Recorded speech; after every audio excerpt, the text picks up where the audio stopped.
प्रकाश आंबेडकर यांनी बोचरे कुटुंबियांची सांत्वनपर भेट घेतली। ओबीसी आरक्षणासाठी बोचरे यांनी आत्मबलिदान दिलं तर बोचरेंचं बलिदान व्यर्थ जाणार नाही, या भेटीमध्ये प्रकाश आंबेडकर यांनी ग्वाही दिलेली आहे।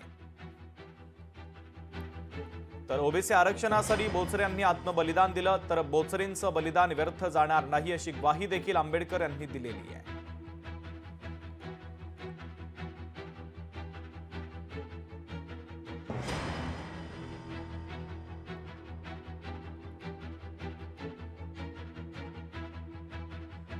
तर ओबीसी आरक्षणासाठी बोचरे यांनी बलिदान दिलं, त्यांचं हे बलिदान वाया जाऊ देणार नाही, अशी ग्वाही देखील आता आंबेडकरांनी दिलेली आहे। तर आंबेडकरांनी त्यांच्या परिवाराची सांत्वनपर भेट घेतलेली आहे। प्रकाश आंबेडकर या परिवाराच्या भेटीसाठी आज पोहोचले होते। सांत्वनपर ही भेट होती। बोचरे कुटुंबियांसोबत त्यांनी संवाद साधलेला आहे आणि बोचरे कुटुंबाला आधार सुद्धा दिला आहे।